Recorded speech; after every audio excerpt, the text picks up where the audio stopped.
여러분은 무엇을 따라 길을 가며 무엇을 따라 머물고 무엇을 따라 살아가고 계십니까? 지금 우리는 여러분은 무엇을 따라 길을 가고 있으신 중이십니까? 이스라엘이 광야에 있을 때는 구름 기둥을 따라서 길을 갔죠. 우리가 성경을 우리가 읽어서 알고 있듯이 이스라엘이 광야에서 살아갈 때는 구름 기둥을 따라서 길을 가게 됐습니다. 구름이 머물면 며칠이든지 그곳에 머물게 되었고, 구름이 떠나게 되면 따라서 이동했어요. 오늘 아침에 도착했는데 내일 아침에 구름이 뜨면 짐을 싸서 가야 했습니다. 텐트를 접고 떠나가야 했죠. 그러나 구름이 머물면 그날 그 자리에서 장막을 치고 머물어야만 했습니다. 구름과 멀어지고 본진과 떨어지면 위험해요. 구름이 앞서 가는데 좀 하루 이틀 괜찮겠지. 구름과 멀어지거나 본진과 멀어지면 위험하다는 거예요. 하나님의 인도와 보호가 아니면 광야는 홀로 살 수가 없는 땅이었기 때문입니다. 이스라엘이 바벨론에서는 어떻게 살아왔을까? 광야에서는 구름을 따라갔어요. 그게 하나님의 뜻이었고, 그러면 바벨론에서는 어떠한 삶을 살아갔을까? 이게 오늘 우리가 살펴보고자 하는 주제입니다. 함께 이 말씀을, 이사야의 말씀을 통해서 우리의 삶에도 도전되시는 시간이 되셨으면 좋겠습니다. 바벨론 포로로 살아가던 당시에 이사야의 회복과 구원의 메시지가 선포되었어요.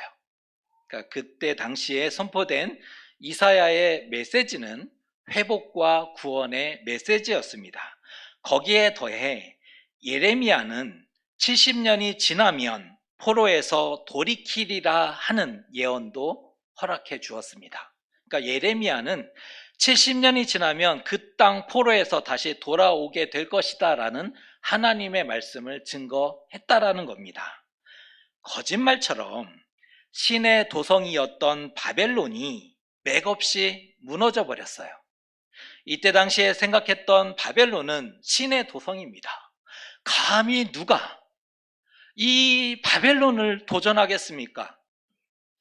신의 도성이라고 이름난, 신의 도성이라고 모두가 다 인정했던 그 바벨론이 어느 날 맥없이 무너지고 바사왕 고레스가 해방자로 혜성같이 등장해요.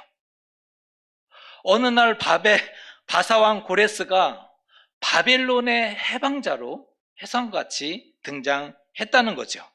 그가 제국을 건설하고 관용 정책을 펼치게 됩니다. 우리가 지지난주에 살펴봤던 것처럼 바사왕 고레스는 제국을 건설한 다음에 관용 정책을 펼치게 되었음을 우리가 지지난주에 살펴보게 되었습니다. 그가 이러한 조서를 전국에 선포하죠. 너희 중에 그의 백성된 자는 다 유다 예루살렘으로 올라가서 이스라엘의 하나님 여호와의 성전을 건축하라. 온 땅에 좋은 소식이 전해졌어요. 다행히 유다 사람들이 회복과 구원의 말씀으로 들었다라고 우리가 지지난주에 도전을 받았어요. 온 땅에 좋은 소식이 선포되었는데 이 메시지는, 이 조서는 유다 사람들을 향해서 외쳐진 조서가 아니었죠. 모든 포로민들을 향한 조서였는데 유다 사람들은 어떻게 받았다고요? 하나님이 우리를 구원하시기 위해 바사왕 고레스를 쓰셨다라고 받았다는 거예요. 회복과 구원의 말씀으로 받았다는 거예요. 응답을 그렇게 받았다는 거죠. 거기에 선지자의 권면을 받아서 마침내 결단하고 돌아오게 되는 역사가 나타납니다. 이때 이스라엘은 하나님이 구원하셨다, 하나님이 하신 일로 고백하며 가슴이 뜨거워지는 것을 경험할 수 있었다는 겁니다. 하나님이 하셨다는 거예요. 그렇게 받았고 가슴이 뜨거워졌다는 거죠. 오늘 11절의 말씀을 읽어드리도록 하겠습니다. 너희는 떠날지어다 거기서 나오고 부정한 것을 만지지 말지어다 그 가운데에서 나올지어다. 이 말을 압축하면 이거죠. 이스라엘이여 시온으로 돌아가자.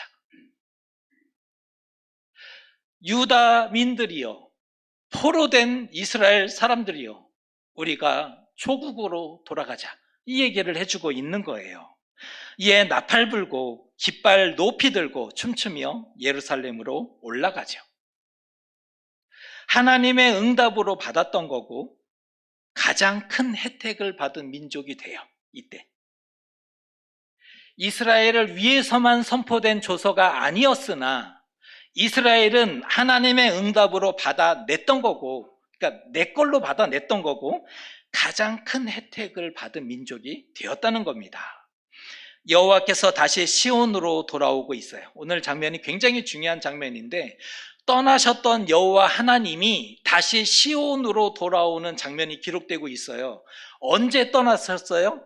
에스겔에서 하나님의 영광이 성전에서 떠올라서 동편으로 건너갔지 않습니까? 그 떠나셨던 여호와의 영광이 다시 예루살렘으로 돌아오는 장면을 기록해주고 있어요. 여호와께서 다시 시온으로 돌아오시고 백성된 이스라엘도 돌아오니 이 얼마나 기쁘고 아름다운 소식입니까?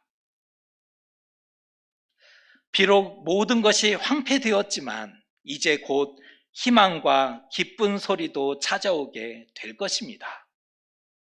70년 동안 그 땅은 버림받았어요. 황폐됐단 말이에요.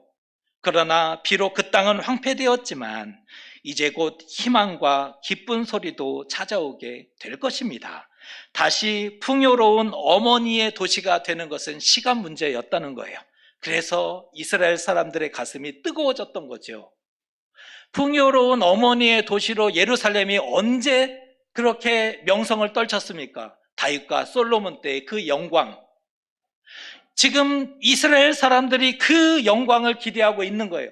다시 이제 기쁜 소리가 선포되었으니 예루살렘이 풍요로운 어머니의 도시가 되는 것은 시간 문제다. 우리가 올라가서 다시 그 나라를 회복하자.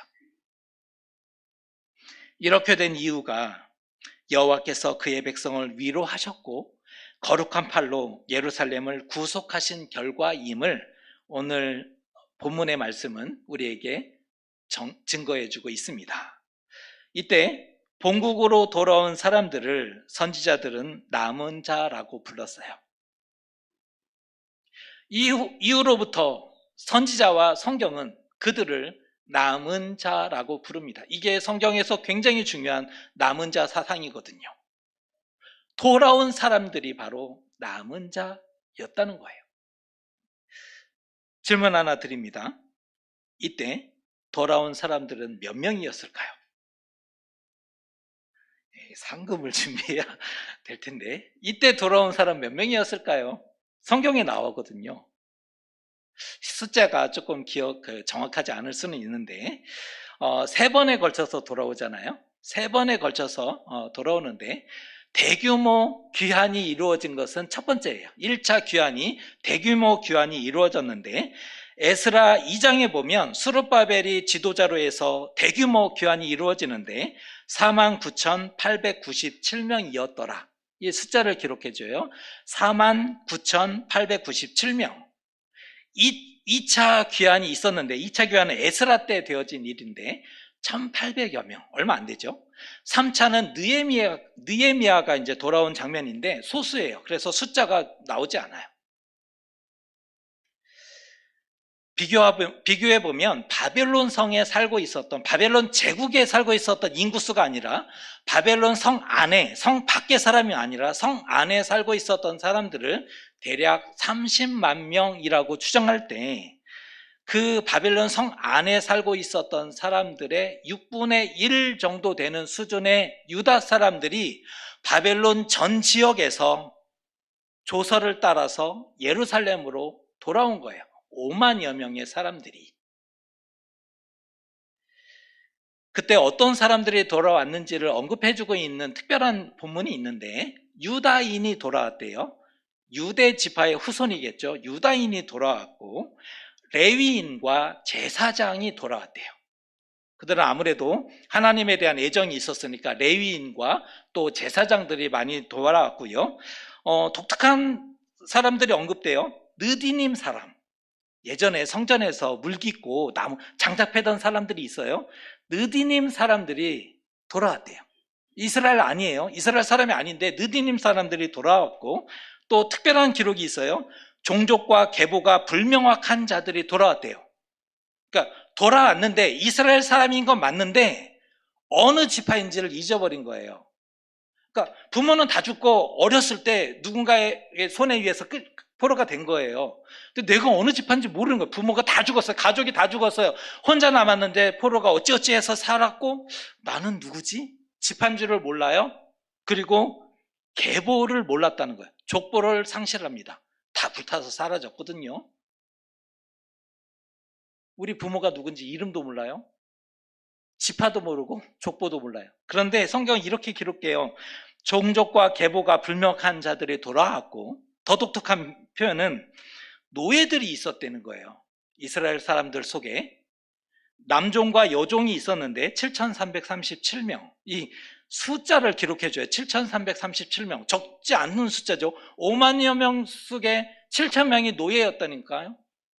남종과 여종이 포함된 이 종들은 유다 사람인데 종이 되었던 사람도 있겠지만 이방 사람인데 종으로 살았던 사람도 있었죠. 돌아온 사람들 중에는 모두가 다 유다인들이 아니었다는 거죠. 이방 사람도 섞여 있고 신분이 다른 종도 섞여 있었다는 거죠.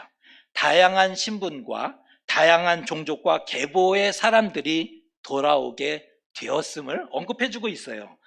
2만 명이 포로되었거든요. 처음에 끌려간 사람들을 성경이 숫자를 추정해 보면 2만여 명이 끌려갔고 나머지는 죽었거나 가난하거나 별 볼품 없는 사람들은 손도 안 댔거든요. 그들은 그 땅에 살아 있었죠.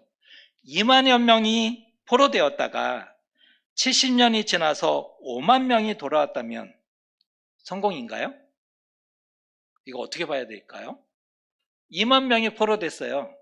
한 30년간의 포로가 1차, 2차 포로가 됐으니까 2만여 명이 끌려갔다가 70년 만에 5만 명이 돌아왔어요. 이거 성공인가요? 잘 모르겠어요. 성공인지는. 그러나 놀라운 것은 그때 귀환하지 않고 그 땅에 남은 사람들이 훨씬 많았다는 거예요. 고레스 칙령이 발표됐어요. 왕의 명령이거든요. 유다 사람들은 이건 하나님이 우리에게 주신 구원이다 이렇게 받았다며요. 그러고 돌아왔다고요. 그런데 알고 봤더니 그 땅에 남은 유다 사람들이 훨씬 많았다는 거예요. 다 돌아오지 않아요. 이게 뭔가? 하나님의 일에 무관심하고 하나님의 역사를 위해서 마음을 모으지 않은 사람들이 존재했다는 거예요.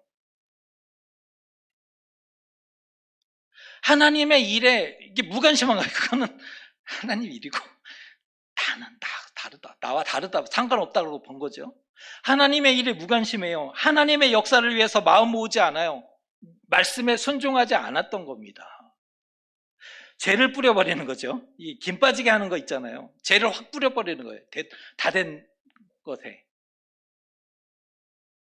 어딜 가나 반대를 위한 반대를 하고 분위기를 깨는 사람들이 있거든요. 딱 그런 그룹들이 있었다는 거죠. 사실 포로 귀환은 축제 분위기는 아니었어요. 귀환하라 이 명령은 축제는 아니었다는 거예요. 이기심과 고뇌와 갈등이 그대로 노출됩니다. 이 유다 공동체 안에 이기심이 작동하는 거예요. 내가 왜 돌아가야 하지? 이 이기심을 가진 사람들이 있었다는 거예요. 이 고뇌하는 사람들이 있었다는 거예요. 이거 가는 게 맞을까? 진짜 하나님이 이렇게 말씀하신 게 맞을까? 몇몇 사람들은 선지자라는 사람들은 그렇게 얘기하는데 이게 하나님의 뜻이 맞을까? 고뇌하는 사람들이 있었고요. 갈등, 나는 어떻게 할 것인가? 갈등하는 사람들이 그 땅에 무수했다는 거예요. 그런데 참 이스라엘이라면 돌아가야 하는 게 맞지 않을까요? 이스라엘이라면, 선민이라며요. 하나님의 선택한 백성이라며요. 그런 자긍심을 가지고 여기까지 살아왔는데 참된 이스라엘이라면 돌아가는 것이 맞지 않을까? 고국으로 가야 되지 않습니까? 약속의 땅으로 가야죠. 그들 마음속에 남은 염원이 있잖아요. 약속의 땅을 하나님 우리에게 주셨다. 그러면 돌아가라는 명령 말씀이 있었을 때 고국으로 돌아갔어야죠. 약속의 땅으로 가야 되지 않았겠습니까? 그런데 왜 귀환하지 않았을까? 우리 지지난주에 살펴봤어요. 바벨론에서 70년을 살아가면서 이미 삶의 터전과 생활 기반을 다 꿔놨어요. 70년이라는 이 시간 동안 땀 흘려서 맨손으로 땅을 파서 살아왔어요. 삶의 터전을 만들어 왔다고요. 나름 재산도 소유했어요. 종이 있었다. 이 표현은 이들이 그저 아무것도 없는 사람들이 아니었다는 거예요. 종을 가지고 있었다. 재물을 가지고 있어. 열심히 살았구나라는 것들을 딱 보여주는 게 종을 두고 있었다는 표현이잖아요. 어떻게 이뤄낸 삶이었어요?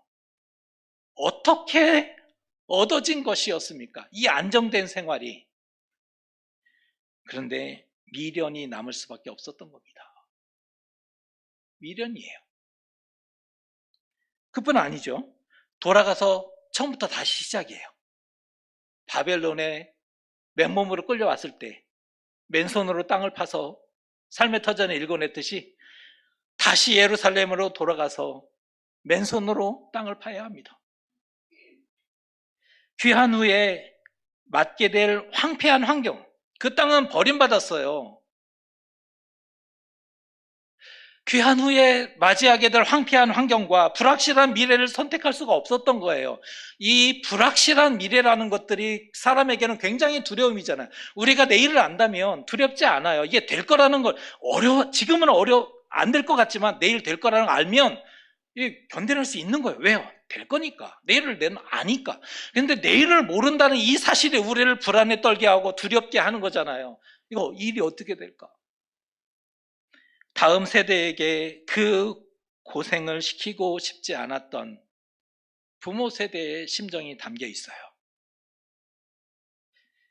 나는 고생 많이 했다. 맞죠? 나는 고생 많이 했다. 멸시와 천대와 조롱도 많이 당했다. 바벨론 사람들에게, 이방 사람들에게. 너희 신 살아있는 신이라며 이게 뭐냐? 할 말이 없었거든요. 수치와 모욕과 조롱도 많이 당했다. 하지만 자식들은 밥 안 굶었으면 좋겠고 발 뻗고 잠이라도 잤으면 좋겠다. 이 부모 세대의 심정이 담겨 있는 거죠. 자기 행복과 가족과 미래를 지키기 위한 결정을 해요. 많은 사람들이 자신의 행복과 가족과 미래를 지키기 위한 결정을 해요. 그렇게 바벨론에 남게 됩니다. 조국을 버려요. 내 믿음만 잘 지키면 되지. 정신만 차리면 되지. 호랑이에도 잡혀가도 정신만 차리면 산다. 이 속담이 있듯이 내 믿음만 잘 지키면 되는 거 아니냐. 정신만 똑바로 차리면 되는 거 아니냐. 어디 있는지가 그렇게 중요합니까? 어디 있는지가 그렇게 중요한 거예요?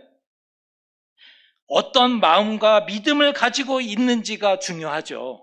우리 그런 얘기 많이 하잖아요. 어디 있는지가 중요한 게 아니다. 믿음만 지키면 된다. 내가 정신만 똑바로 차리면 되지 않느냐라는 얘기를 우리 많이 생각했을 거예요. 맞아요. 틀리지 않아요. 그런데 누가 남은 자이며 하나님의 백성인가? 누가 남은 자예요? 누가 하나님의 백성이 되었습니까? 하나님이 누구의 손을 들어줬느냐가 결정이죠. 하나님의 누구의 손을 들어주시느냐. 그날에 결단하고 손해를 감수한 채 고국으로 돌아온 사람들의 손을 들어줘요. 하나님이. 손해가 뻔해요. 불확실한 미래가 펼쳐질 거예요. 고생 많이 할 거라는 게 뻔해요. 70년을 되풀이해야 할지도 몰라요. 그러나 돌아온 사람들의 손을 하나님이 들어주셨다는 거죠. 과거 죄악과 우상 숭배로 인해서 지엄한 심판과 진노가 시작되었고요. 끝내 나라가 멸망당했지 않습니까? 유다 나라가 자신들의 죄로 인해, 자신들의 돌이킬 수 없는 죄와 우상 숭배로 인해서 하나님의 심판이, 진노가 시작되었고 끝내 나라는 멸망하게 되었죠. 이번엔 애굽이 아니라 바벨론으로 가게 되리라. 그렇게 이스라엘은 바벨론 포로가 되어야만 했어요. 그건 선택할 수 없었어요.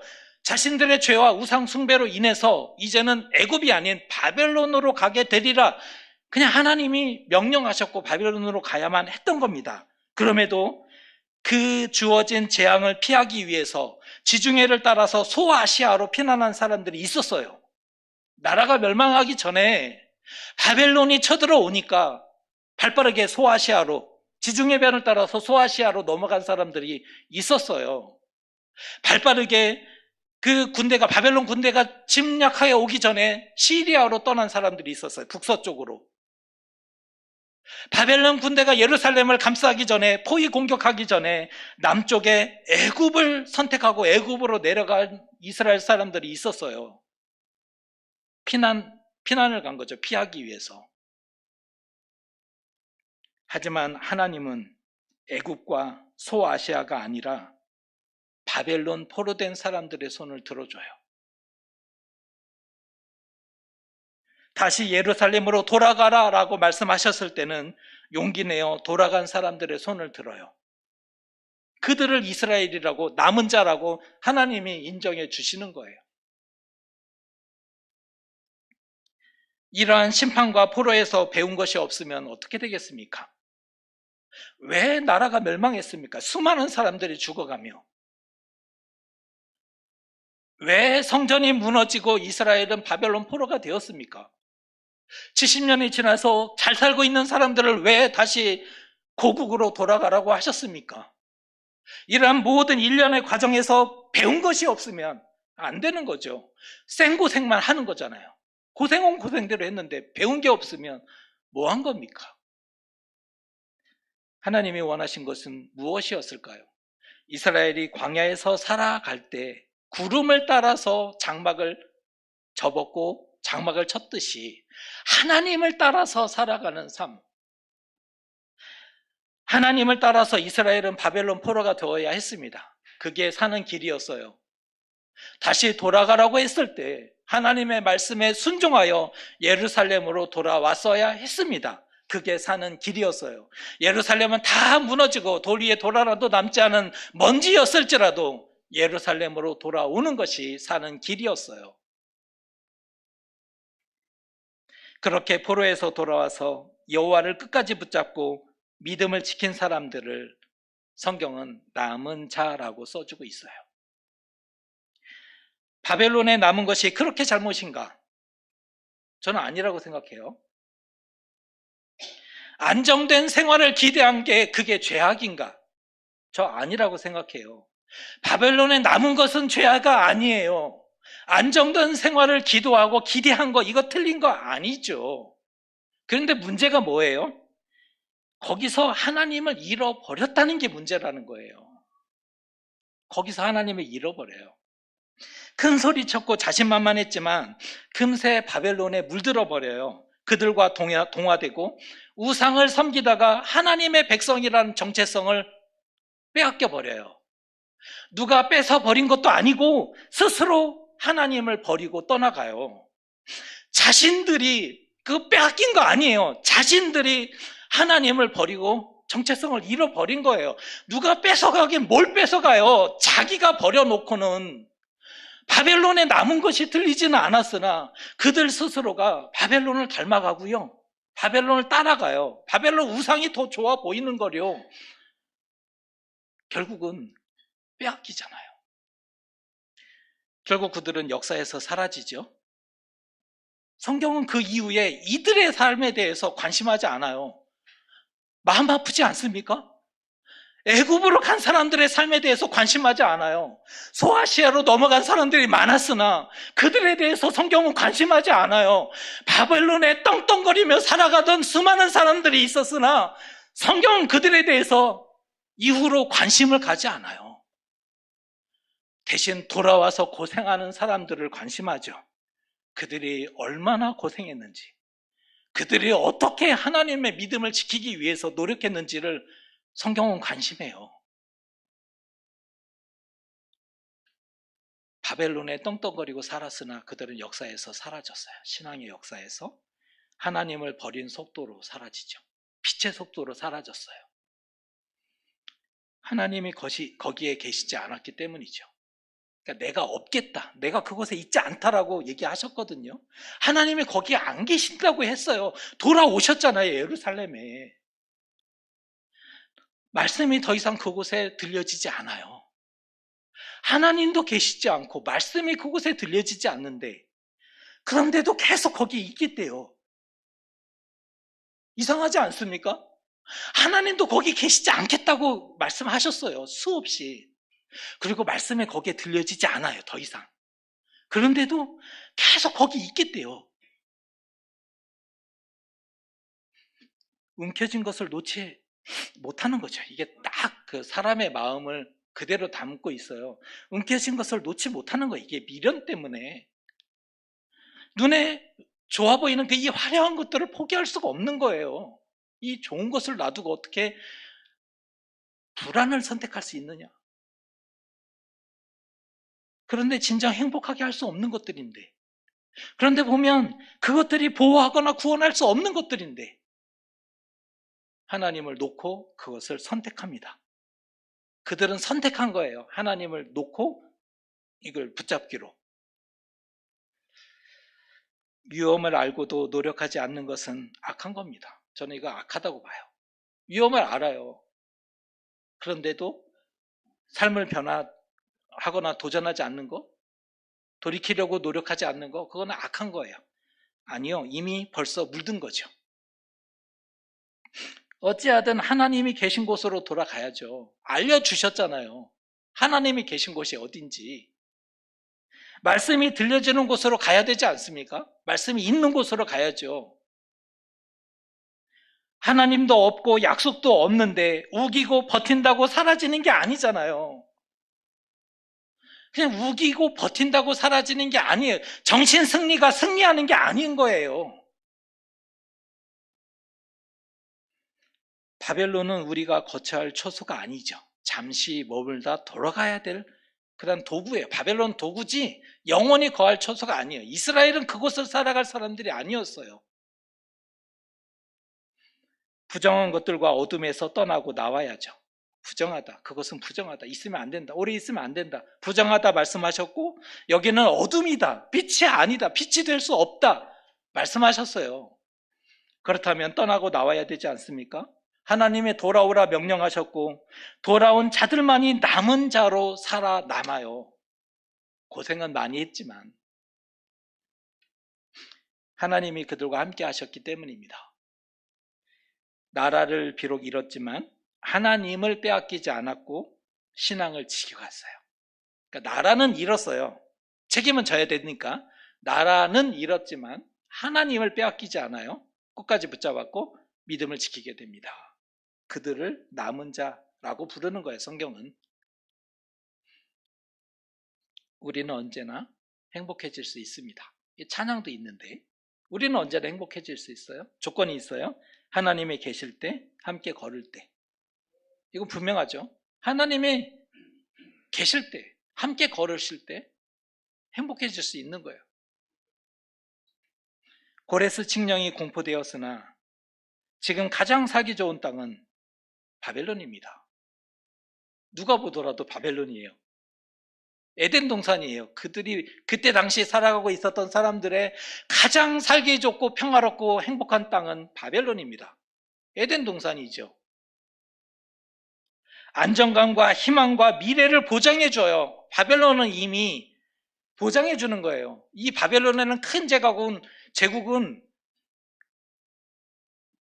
너무 커서 감히 적들이 쳐들어오지도 않아요. 우리의 생명을 보호해주네. 울타리가 되어주는 거예요. 고레스가. 안정되죠. 그 기준으로 봤을 때 예루살렘은 빵점입니다. 예루살렘은 갈 수가 없어요. 그 기준으로 봤을 때는 예루살렘은 갈 수가 없어요. 왜요? 예루살렘은 무너졌고 황폐한 땅이고 이뤄진 땅이에요. 이미 이방인들이 차지하고 살고 있었던 땅이에요. 돌아가서 그 땅을 찾는 것도 아찔하고 맨손으로 그 땅을 다시 이렇게 세우는 것도 정말 될지 안 될지도 모르겠어요. 언제 가서 집을 짓겠어요? 언제 가서 땅을 일궈요? 어떻게 성전을 건축해요? 가난과 고생이 정말 지긋지긋한데, 정말 지긋지긋해요. 그거를 경험했던 사람들이잖아요. 다시 70년을 반복하려니까 이게 아찔하죠. 그러고 싶지 않다. 우리 자녀들은 그런 삶을 살게 하고 싶지 않다. 이것이 유대인들로 하여금 주저앉게 하고 돌아갈 수 없게 만드는 현실이었어요. 그래도 아무리 그래도 믿음 없어 보이지 않습니까? 우리가 봤을 때, 믿음 있는 우리가 봤을 때 얘네들 진짜 믿음 없다. 그런 생각 안 드세요? 이게 하나님의 백성이라며요. 이 사람들, 유다 사람들 특별히. 아니, 아무리 그래도 너무 믿음 없지 않아요. 어떻게 하나님의 백성이 그따구로 살아갈까? 하나님 말씀하셨으면 돌아와야지. 이런 생각이 우리에게 있어요. 우리는 성경을 읽으면서 이런 마음이 쉽게 든다고요. 그런데 우리는 왜 이 땅에서 영원히 살려고 하십니까? 유다 사람들은 쉽게 판단하면서 성경을 우리 쉽게 읽었잖아요. 참 믿음 없는 사람들이다. 우리는 성경을 쉽게 읽어놓고는 정작 우리는 왜 이 땅에서 영원히 살려고 하십니까? 우리도 돌아가야 할 텐데, 돌아가야 할 사람들이라는 거 인정하시죠? 우리도 돌아가야 할 텐데, 이 땅이 희망과 행복을 줄 수 있는 것처럼 믿고 있다는 사실이,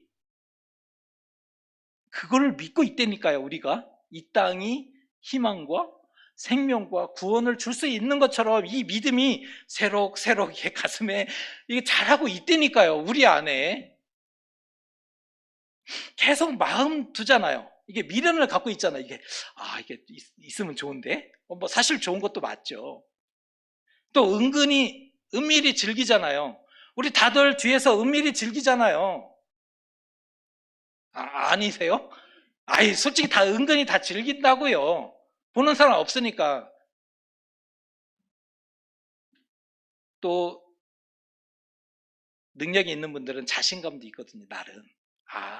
이거 가질 수 있겠는데? 이거 잘하면 이거 영원히 뭔가 해볼 수 있겠, 이런 마음이 있다고요. 맘만 먹으면 언제든지 가능할까요? 맘만 먹으면 정말 언제든지 가능하세요? 바벨론에 살고 있는 자요. 바벨론을 살고 있는 자요. 깨어있지 않으면 그날이 와도 듣지 못할 거예요. 깨어있지 않으면 그날이 와도 보지 못해요. 그날 왔다는 거를 알지 못한다니까요. 깨닫지 못할 거예요. 듣지 못하고 보지 못하고 알지 못하는데 돌아간다고요? 하나님의 말씀으로 들려지지 않을 거예요. 바벨론에 살면서 하나님이 쉬워 보였는데 하나님의 아래로 보였잖아요. 무슨 이 시대에 무슨 구약 얘기하고 신약 얘기, 하나님, 옛날 사람 다 그랬잖아요. 하나님이 너무 쉬워 보여요. 우리한테는 하나님이 너무 쉬워 보였단 말이에요. 그 쉬운 하나님의 말씀이 우리 그날에 들려질 거라고요? 들려지지 않을 거예요. 우리는 알지 못할 거예요. 이미 그때가 지나가고도 우리는 알지 못하는 사람으로 있을지도 모른다고요. 비록 지금 당장은 갈 수 없죠. 그러면 그 존 바로 갈까요? 우리가 이 땅에 온 사명이 있으니까 지금은 당장 갈 수 없으나 가야 할 곳이 어딘지는 적어도 알고 이 땅을 살아내야 하지 않습니까? 가야 할 곳이 알고 이 땅을 사는 사람들을 부를 때 사명자라고 부르고요. 가야 할 곳이 어딘지 모르고 살아가는 사람들을 그냥 이 땅을 살았다라고 얘기하는 거예요. 사명자로 살아가는 것과 이 땅을 살아가는 것은 다른 거잖아요.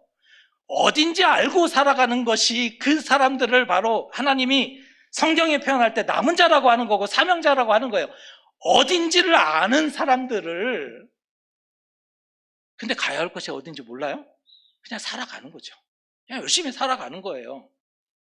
방향은 모르지만 열심히 살아가요. 그런데 그 방향이 틀리면 어떻게 될까요? 재앙이겠죠.